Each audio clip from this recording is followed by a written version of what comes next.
Hello again, and we're going to just chat a bit about steg analysis. Steg analysis is the process of studying a message to detect the presence of steganography, actually, like cryptanalysis to cryptography. Okay, so let me slideshow here, and we can continue. So there are various tools to analyze possible, methods for possible steganography. This is not an extensive list, but these are some that are used often, and maybe if you are playing a capture the flag competition that has a steganography aspect, then you can at least try to use all these tools as a first step. So we have steg hide, foremost, steg solve, EXIF tool that reads data from EXIF files, binwalk, this pretty great tool, zsteg, and sonic visualizer. Okay, there is an extensive list of even more programs that you can use.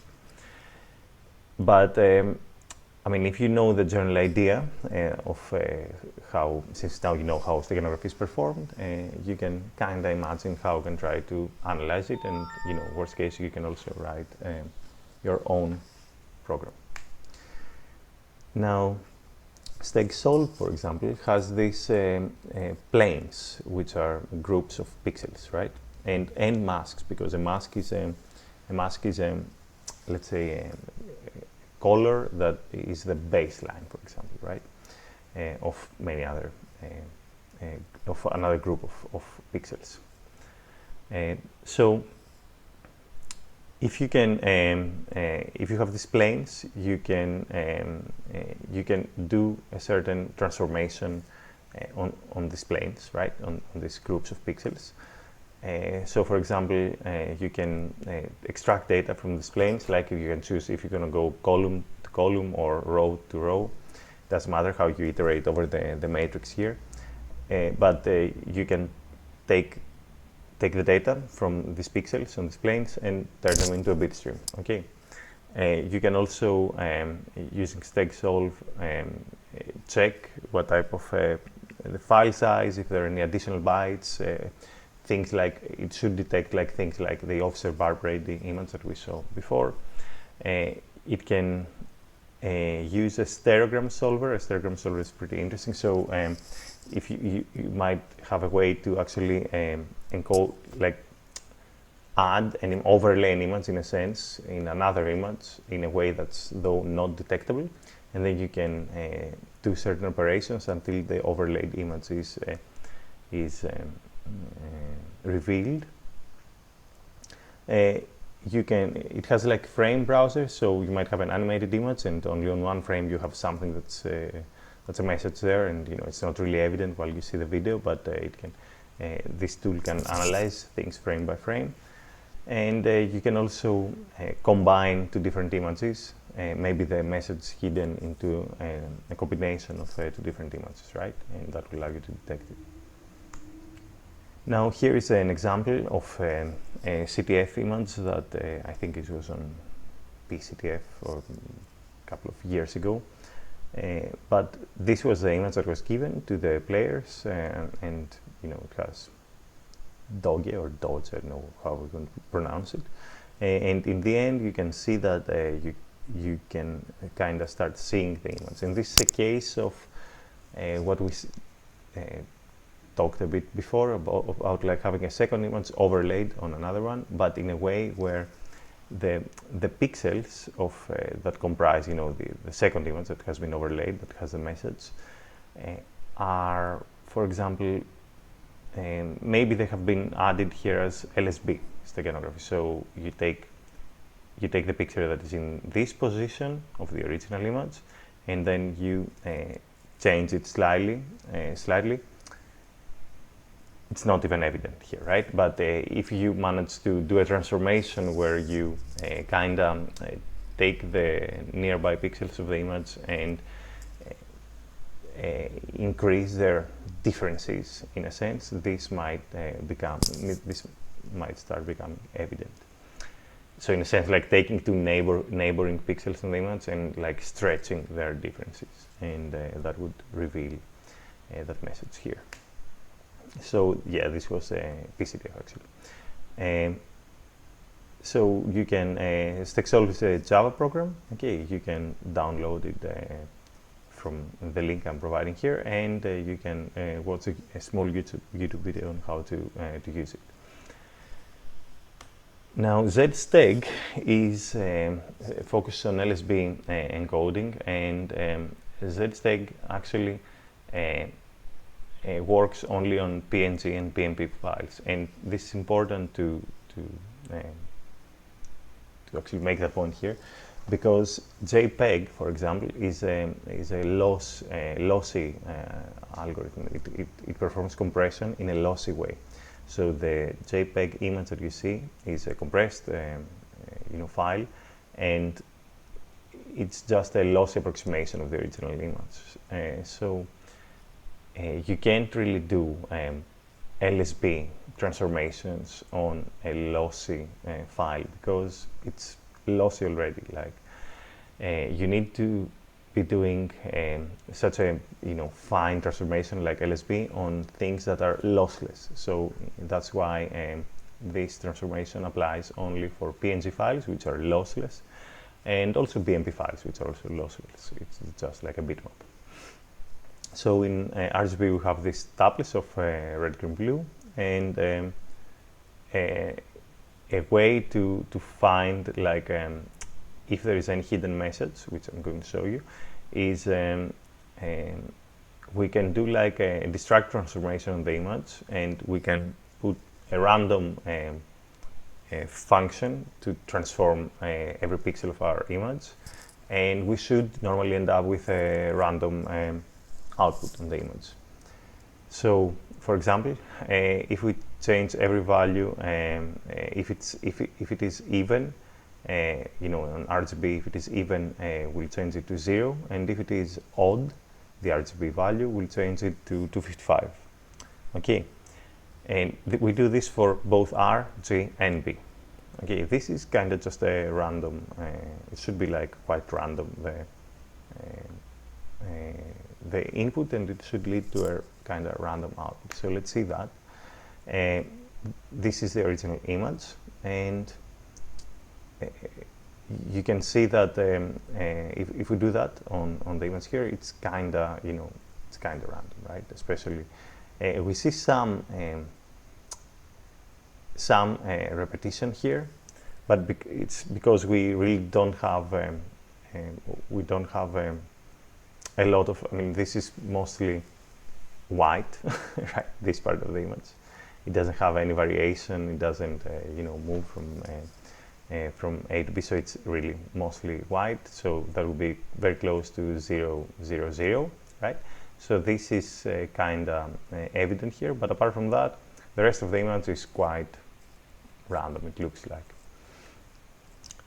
But if we put a message on the image, we would do some LSB encoding, on the image.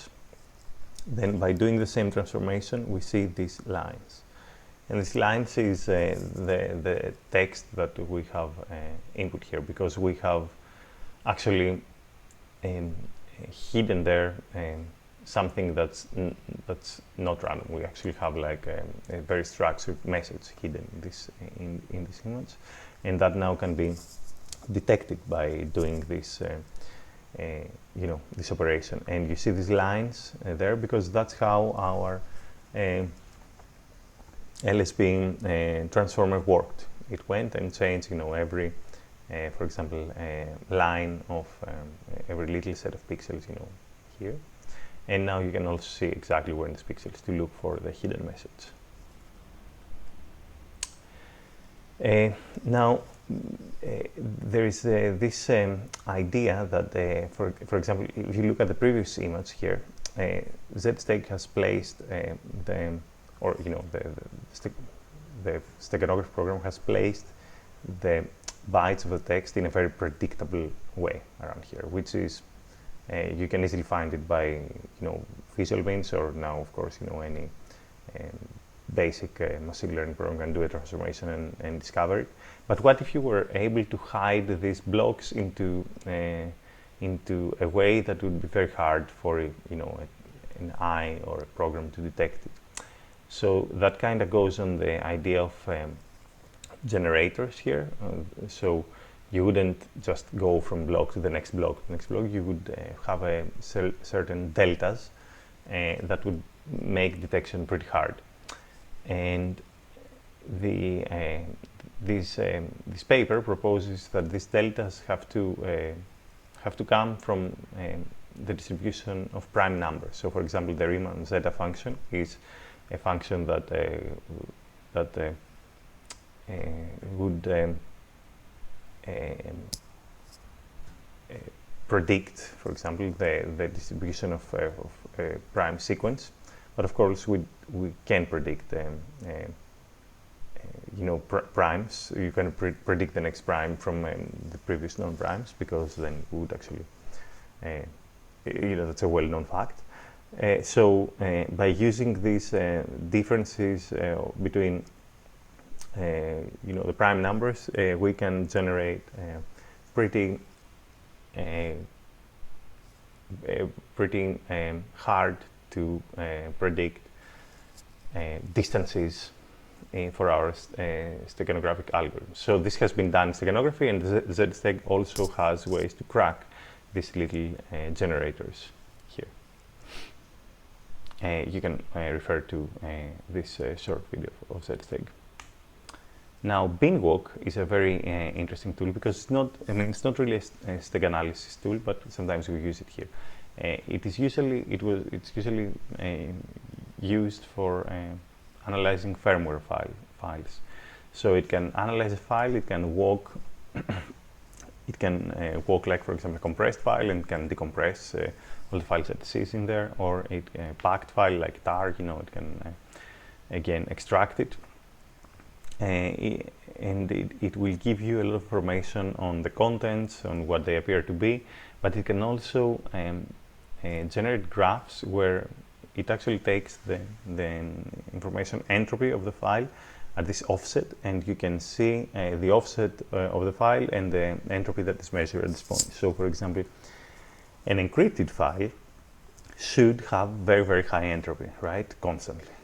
But if you see a file that has like a very high entropy somewhere, maybe that's an encrypted part, and then the entropy really drops, then that could be some sort of predictable file header, or some text that's there, just inserted on the file, right?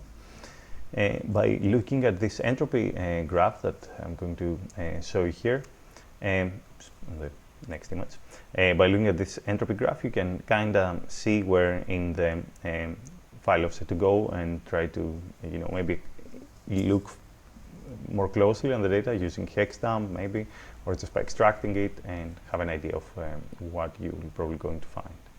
So as we said over here, the entropy is really high, and this could be like an encrypted part on the firmware, and then we have a very sudden drop here in the entropy, then back up. So the other thing that BinWalk can do that's very interesting is you can give it two binaries, and it can show you the difference between these two binaries, which you can imagine can be very useful when you're analyzing, for example, a patch. You have the firmware, and then you have the patch that might contain like a security fix.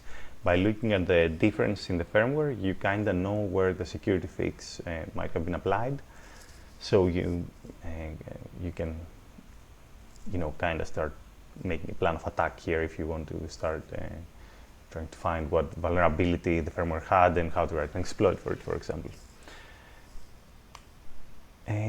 So this is another BinWalk tutorial. It's a very nice video. I urge you to also watch that, and definitely learn how to use BinWalk. It's a super useful tool. Other little tools that you might find for Steg analysis is this site. It has many algorithms that you can use for image forensics. You can overlay images. You can see the different channels. You can do Fourier transforms of the image. It's a pretty cool site, and you can also upload your image and run a lot of these ready-made tools on your image.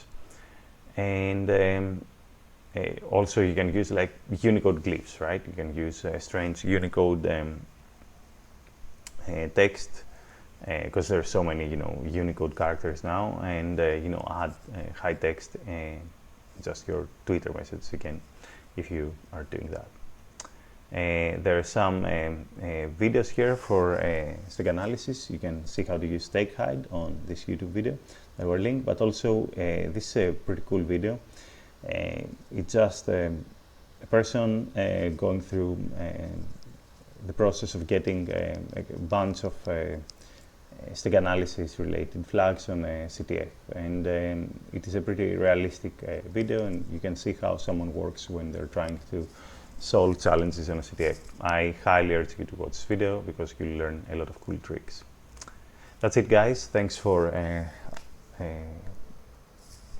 being here, and we'll continue next week probably with Windows forensics.